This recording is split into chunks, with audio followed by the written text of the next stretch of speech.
Okay, so it's been like 2 weeks probably since the last clip.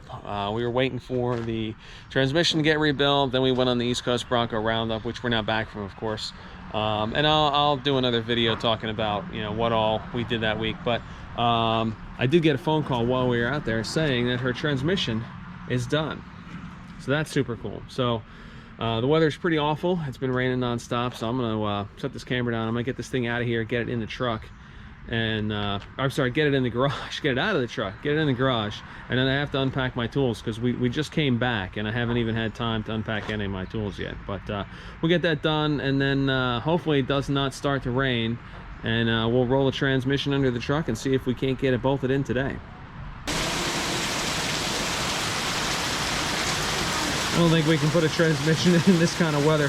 Holy crap. I'll have to try this one again tomorrow. Alright, the weather's a little bit nicer today, so we should be able to put the transmission in. So before we do that though, we got to flush the cooler. So I picked this can up from Napa. Transmission cooler line flush. So this is actually kind of cool. If you look here, the line comes with different barbs for different size cooler hoses, but you can also take this fitting off here. There we go.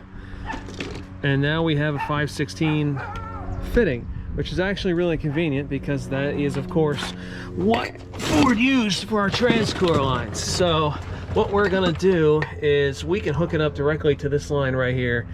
And you can see I have a piece of 3/8 hose just kind of jammed over that one. We're gonna hook this thing up. The instructions tell you to use the entire contents of the bottle. Apparently there is enough cleaner. There's enough cleaner in the can to flush the whole cooler out, and then there's enough aerosol left in the can to flush the cleaner out of lines. So I'm gonna get this hooked up and we're gonna see how well this goes. What are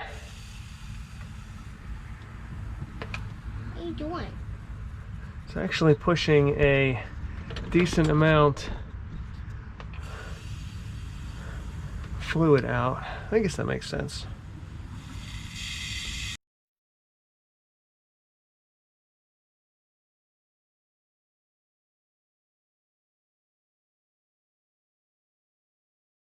Okay, I think the can is empty now. I think what I'm gonna do though is I'm gonna hook up, oh jeez, I think I'm gonna hook up the air compressor to this thing and push a little more through just to make sure that there's no cleaner in there, because I would hate to think of what that might do to brand new oil and brand new transmission. So let me rig something up here. Okay, it should do the trick. Still, yeah, looks like it. Will not contaminate new transmission fluid. I probably should have read the whole can earlier, but no matter. Lines are clean, no concern about any debris in the cooler. So let's get this transmission in. All right, before we put the transmission in, we need to fill the torque converter because this is dry. So let's take this guy. And we're gonna put a quart of oil in it. I think that'll be enough.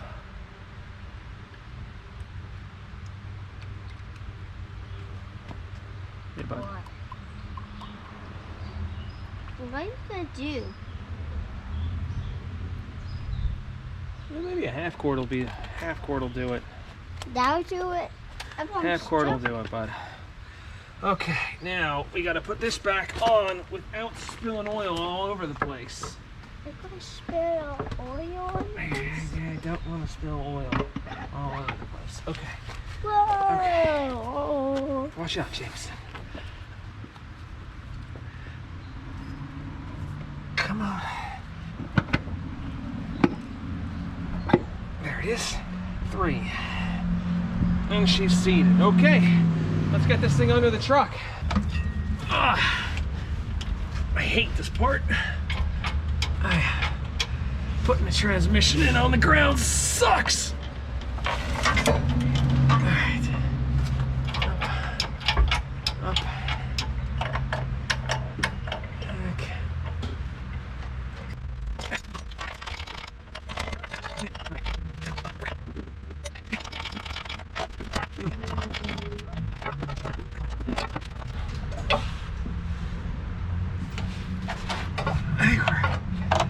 close to having the torque converter bolts lined up, actually.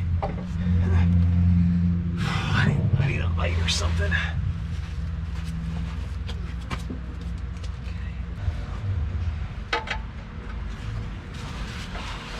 There we are on that side.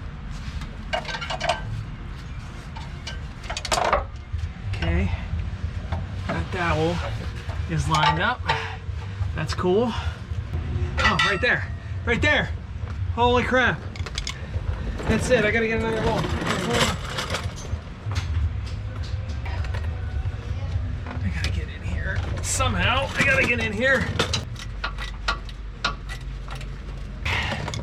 Where are we at? Over here. We are...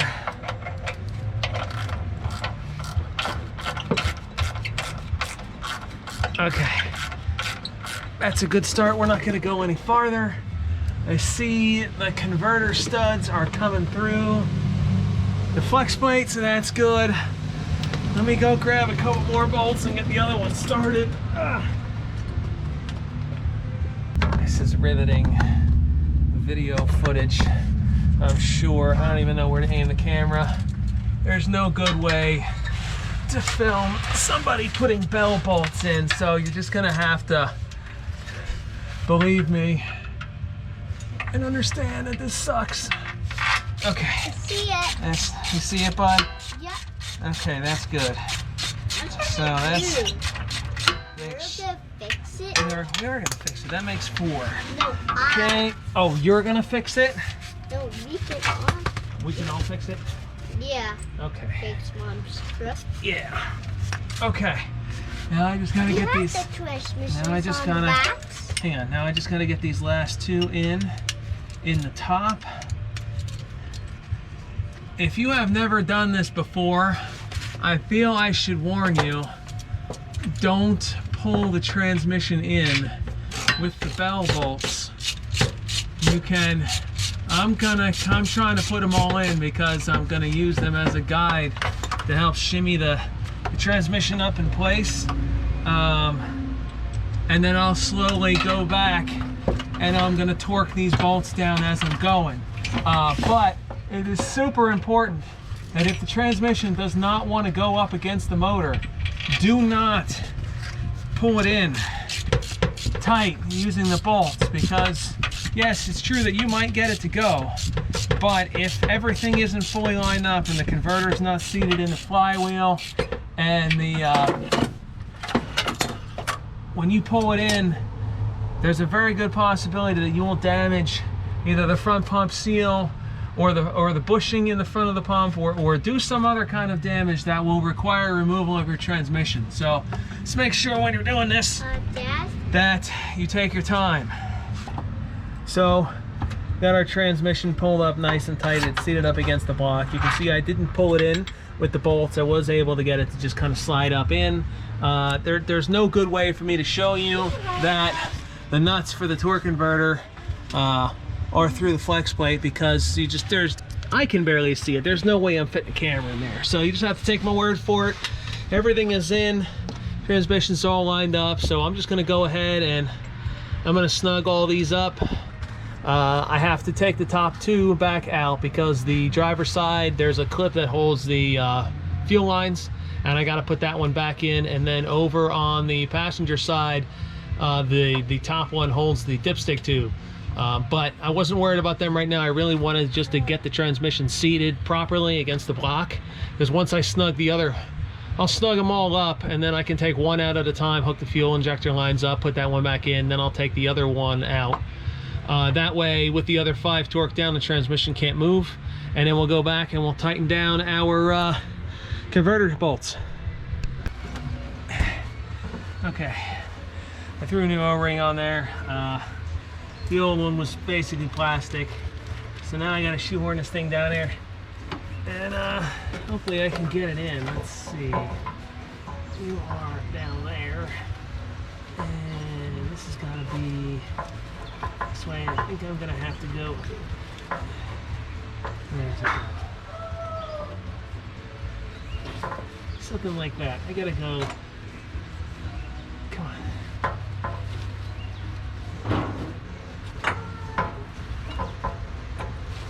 something like that. I need to get underneath and try and get that better. All right, dipstick tube is now installed, and that means all 6 bell bolts are now in as well. I don't know why I was thinking it was the top bolt that holds the dipstick. It's not. It's the center one. Maybe it's that way on the later model trucks. I don't remember. This one's got the stubby little dipstick tube, but I'm putting the dipstick in for now because I want to keep the hole plugged. I don't want to get any dirt in there, and we still have a decent amount of work to do. Transmission is bolted in, and that's awesome, but I still have to get the transmission cross member in, and obviously the transfer case and all that stuff. Skid plate, torque converter, studs got to get torqued down. So we got a decent amount of work to go, but nonetheless, progress has been made. So I've got the transmission cross member needle scaled, wire wheel, and a fresh coat of paint on it. We have a new trans mount right here, which we're going to throw in. I just have to dig out the hardware. So this has actually worked out pretty well. I bought this thing because I thought it would be really nice to have in a garage, and it turns out I hate it. I never use it for anything. But then it occurred to me after working on some projects that it's actually a really good way to organize everything. You know, dry shaft bolts and MLPS. There's the other hardware. There's the hardware for the MLPS. There's transfer case, skid plate. You know, my shunt probe is in there. What do we got in here?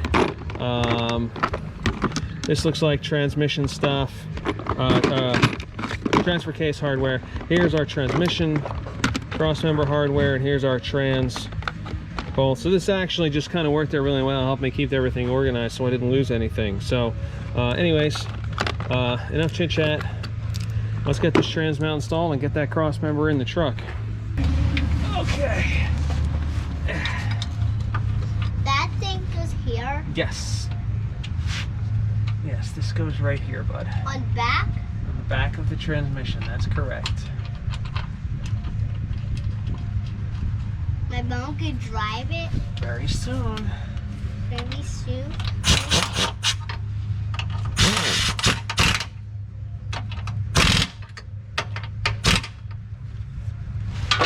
Whoa. Whoa. That was quick. All right. Let's get this thing. Look. Let's fix it. Are we fixing it? Ow. Okay. I'll use the wrench. I can use the wrench. You can use the wrench? Yes. Okay. So, What should we do, Dad? now I need bolts. Ow. We gotta put these in, bud. One. Oop. Uh-oh. Oh, there it is. That's silly. That's Okay, silly. that's silly. Dad. Yeah. Okay, that's one.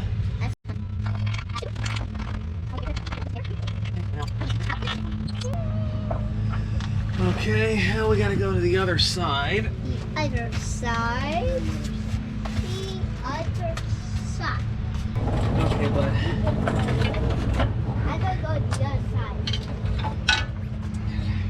Then you go to the other side, then I'll go to the other side.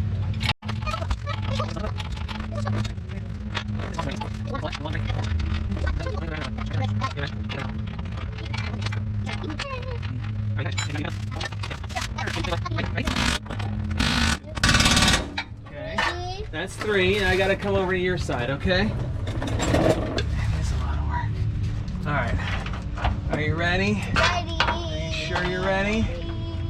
I'm not ready. Okay, ready? 1. One.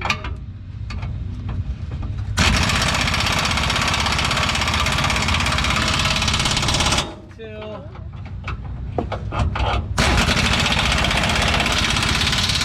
3. 3. Okay. Yay! All right, bud. Transmission cross members installed. What should we gonna do? Now we can let the transmission jack down.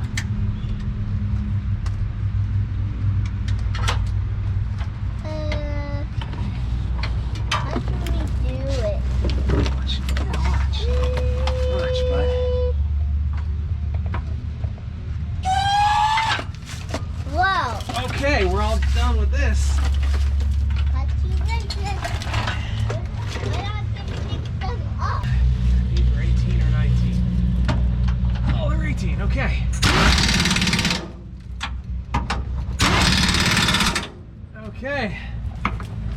Transmission is officially installed in the truck.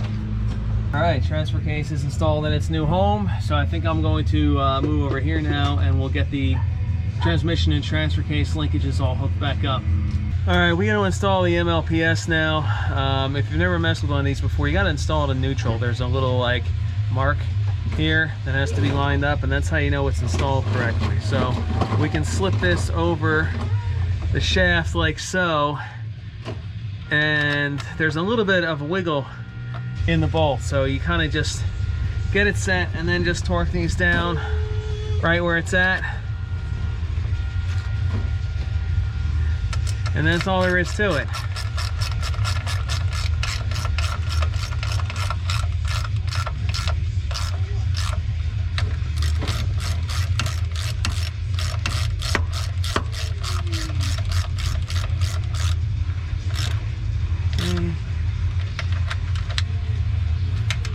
All right, done. Piece of cake. This is the transfer case, shift linkage, all disassembled. It didn't move very well, so I took the time to sandblast it and get a thin coat of paint on everything, just so that it would move a little more freely. It's kind of clever, you know. This is here, and then you would push down to get it into 4 low, and you're just doing this motion to get over that gate right there, right? And you would have thought it was a spring, but it's actually not. It's just this rubber bushing. So that guy just kind of sits in there, and then this just pushes on the rubber, and that's it. That's the whole. It's pretty simple, honestly. It's got this fancy bolt here, which I'm going to coat in Never Sees, and then I'll put this back in, and that's basically it. And then we can just go bolt this back on the side of the transmission. Transfer case shifter's put back together. It actually moves really nice now, so it's definitely worth the time to take apart and lubricate. So let's get these boots back in now. Transmission and transfer case shifters are now complete, so let's move our attention back underneath, get these drive shafts installed.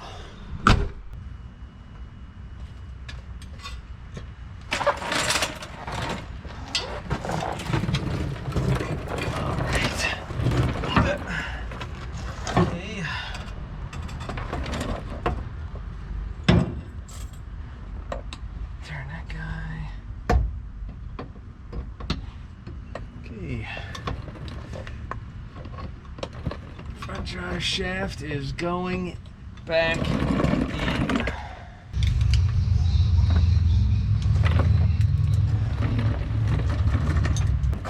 Okay. Let's get the rear drive shaft back in now.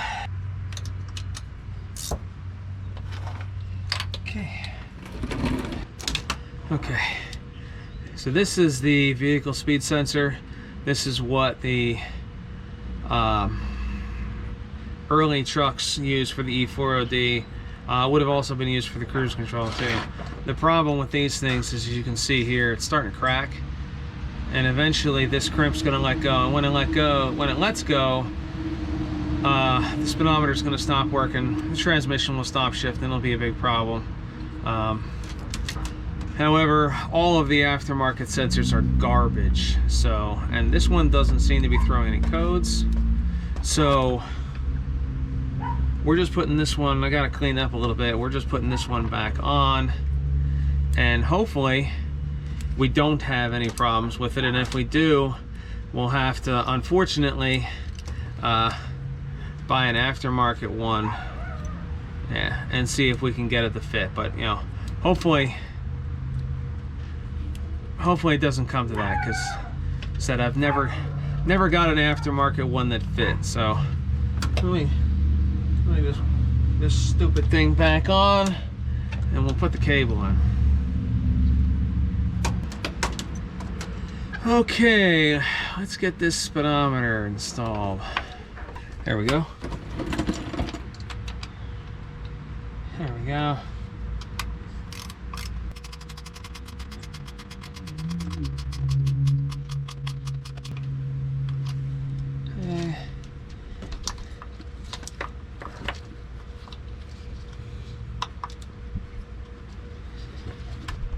Okay, that's done.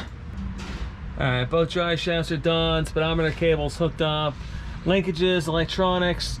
We even got oil in the transfer case. So I think all we got to do is get this skid plate back up, and then I think that might be about it.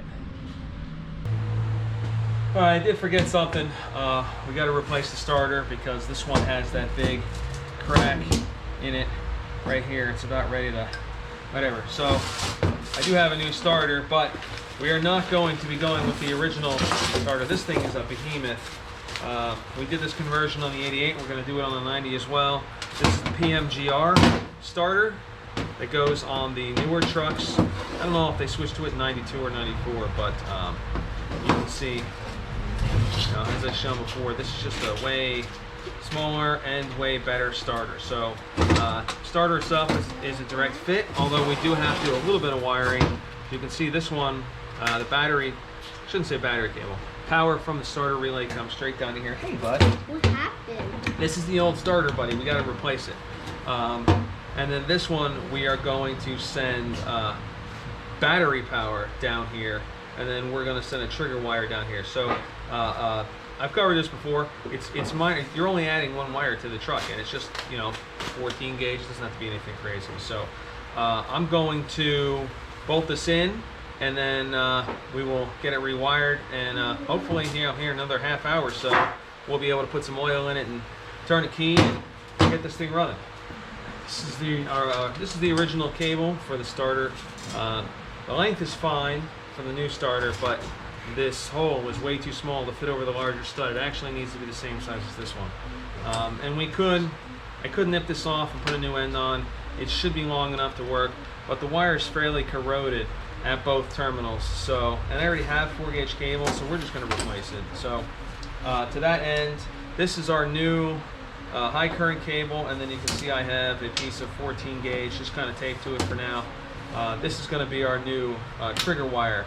So that'll come from the relay on the fender and down to the solenoid, down to the relay on the starter itself. So the only other thing I have to do is, you can see this connector here is an extension for the O2 sensor. So I got to open this loom up, I got to get this clamp off, I got to get this extension out, and then get that and this all loomed back up. So I'm going to redo all this, and then I'll show you what I got when I'm done. I wanted to get these loomed together like the OEM was, but I didn't have loom big enough. So it is what it is. This will be fine. So let's go get this stuff installed. Look at that cute little guy, kind of just up there all by its lonesome. Miles of room from the exhaust. Very nice, very nice. So starter's obviously done and installed. I got our pigtail for extension cord for the O2 sensors back in now. You can see I have the wiring for the starter done. So if we come up here, this is it. This is the whole wiring upgrade for your PMGR starter. So previously your heavy gauge wire would be here, but that's because that's the switch side of the starter relay. So we're just going to move that guy over here, and then we're going to take our little wire and we're going to go here, and that's it, done. So let me set this camera down so I can handle these without grounding anything out, and we'll finish this up. Job complete. So looking at my list, I think I'm about done with everything required to call this project complete. However, I'm going to give it a big once, hey, see, wrench. I'm going to give this thing a big once over, make sure I didn't miss anything, and then we'll start throwing some oil in the transmission, and hopefully we can be taking this thing down the road here in the next 30 minutes or so.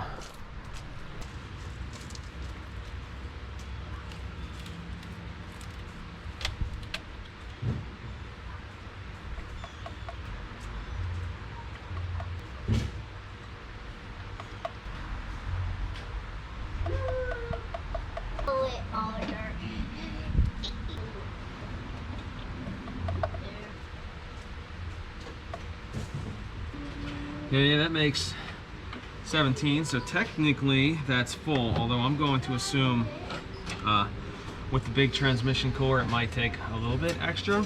We'll see. we'll see. Let's fire this thing up. We'll roll through some gears. We'll check the capacity. And if it looks good, maybe we're going for a test drive. We're gonna turn here. And then this is a nice open road. We can kind of wind it up a little bit and see what it's gonna do. I see the excavator. Yeah, there's an excavator over there. It's a nice shift.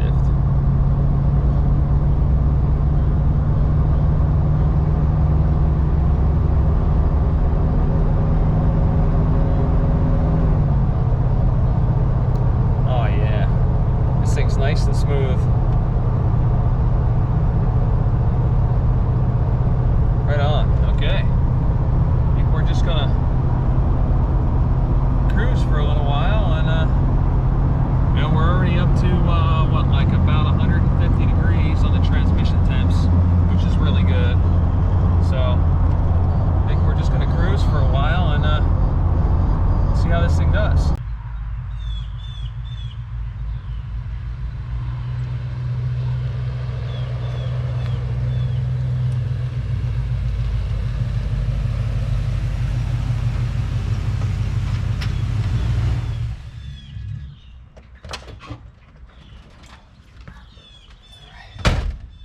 We made it. Success. All right, we're back from our day two of test drives. Everything seems to be going well. You know, transmission seems to be shifting just fine. No more funny noises or anything like that. So that's cool. The final tally was a broken overdrive planetary, so that had to get replaced. But we ended up doing a bunch of other stuff because it's in 1990 and there's a bunch of upgrades and updates that came out since then. So it got, you know, we did a new pump. It's got the aluminum anti-drain back valve. We did the upgraded retaining ring with the overdrive apply piston from Sonics.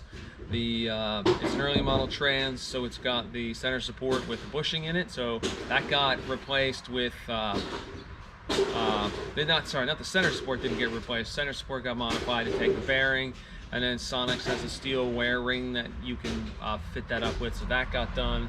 You know, the updated sprag. You know, the new overdrive planetary, of course.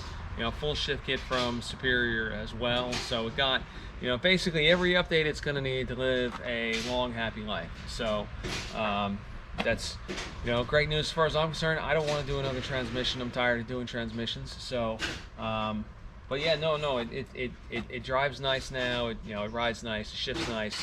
You know, it looks nice. So, I think at this point, for now, I think we're calling this truck complete. Now we're just going to drive it for the summer and see what other little bugs pop up, maybe things we want to tinker with in the fall. But yeah, for now I think we're going to call this one complete, and I'm going to take, you know, a week off and get some work done in the garage. I don't know if you've seen in the video, but there's like lumber and you know, I got all sorts of other projects going on behind the scenes I got to get done. So I think I'm going to take like a week off, just, you know, so I can get some projects done around here. And then as soon as that's done, we are going to roll right back into the next project, which is that guy right there. So, you know, if you're interested, stick around. Thanks for watching.